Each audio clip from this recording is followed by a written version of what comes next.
this is you on YouTube. This is everyone else.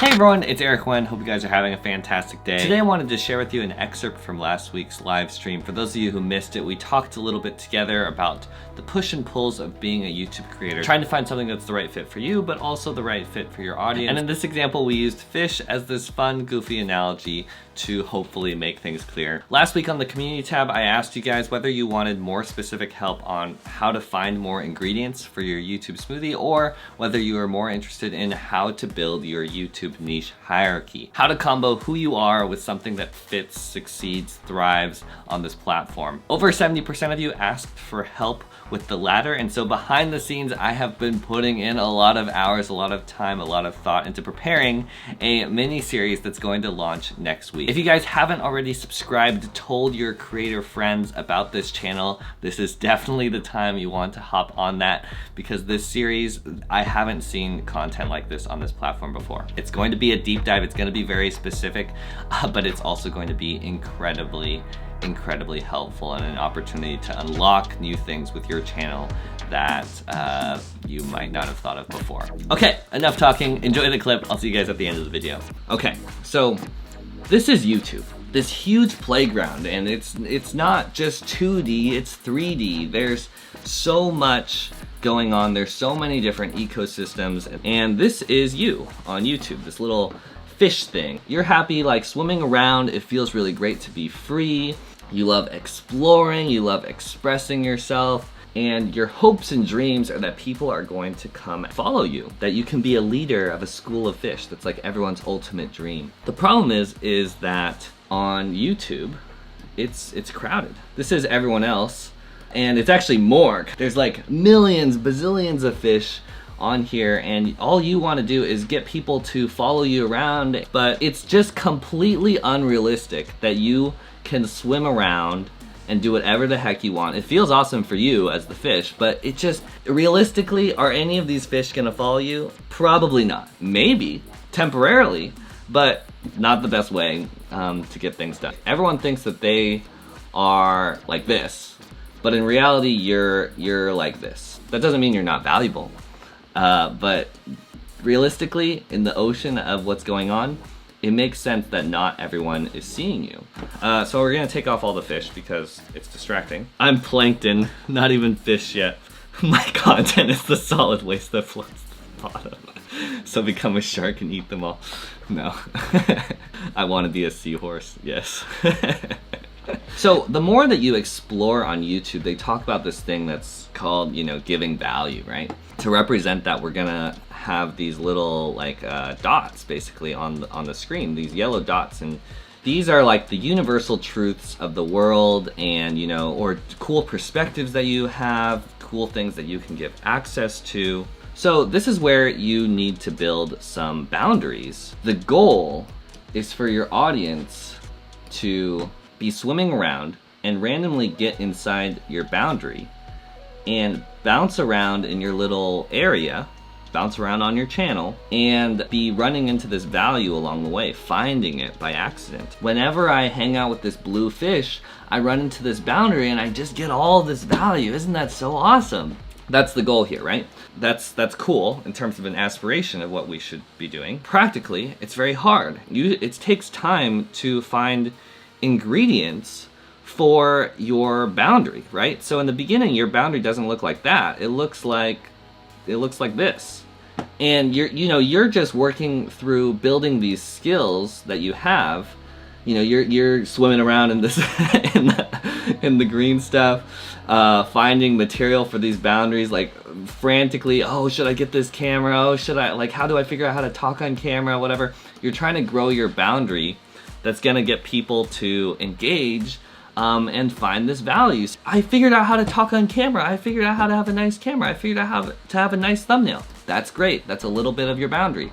But there's no circle yet. It's not a complete boundary. So this fish is just like goes through, and like maybe they do catch value, but they're not gonna associate it with you because they just like pass through. So what you need to do is be really patient. Take the time to slowly but surely, find more pieces for your boundaries, so that the chances are higher for this fish to run into your content, run into your, zone, bounce around, and suddenly go, whoa, every single time I hang out with that blue fish, I start running into this value. They're pointing me in the right direction all the time.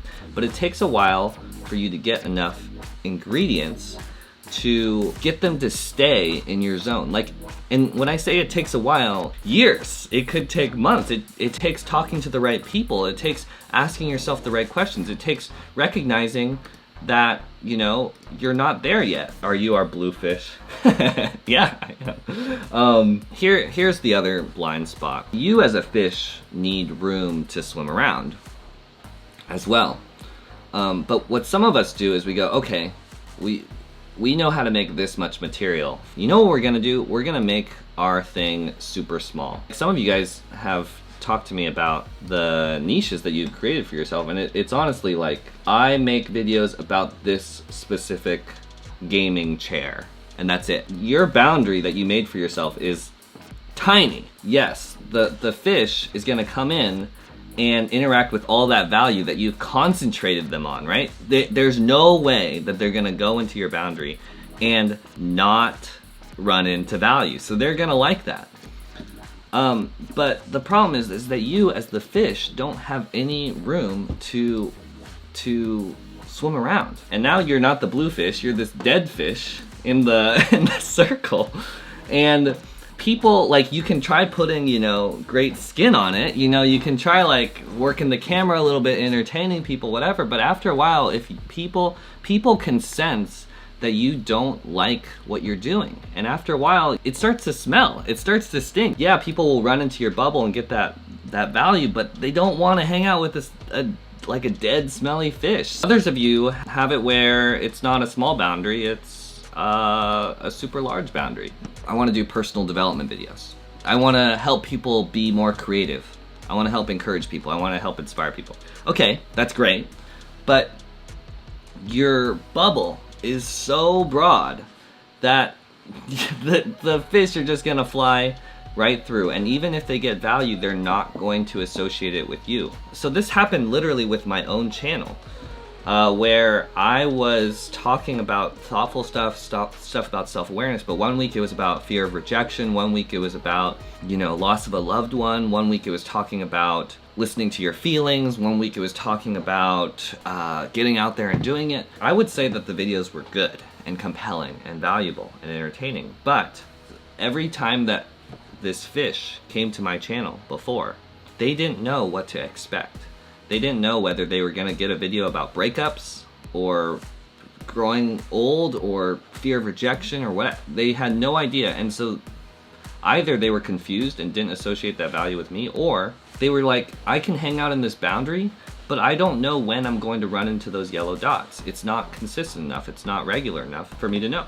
And also it's good to note that the boundary will never be airtight. Some people think, oh, once they love me, they're gonna just stick with me forever.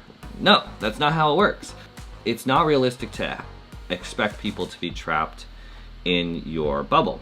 It's realistic for people to come in, see that you're doing something really special, and whenever they hang out with you, they get a lot of value or entertainment or insight, and they associate that with you. That's basically the best that you can ask for. And after a while, they'll start coming and bringing your friends, and then YouTube will bring you some more friends and all this stuff. This is where you get these things where you've got people following because of the opportunities that came from your time building up that foundation, getting people to trust you, listening to what needs you have as a fish, right?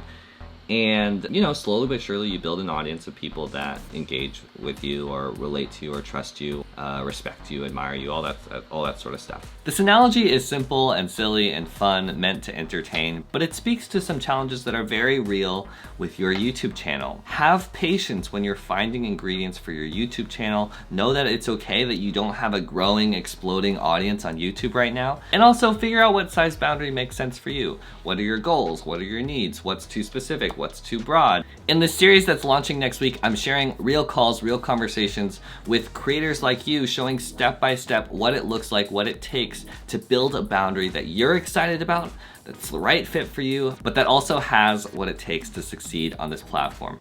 Eric, this is so amazing what you're doing right now. Like for Mike, I mean, yeah. If you haven't already yet, hit that subscribe button and tell your creator friends about this channel. I'm really excited to share this masterclass with you. If you guys want to prepare, I'd really recommend rewatching this series, helping you rethink your YouTube niche. The tools, the mindset, the stories we talked about there are really gonna set you up for success next week. You are the change maker of your own life. Let's think more deeply. I'll see you guys in the next one. Peace, peace. Bye.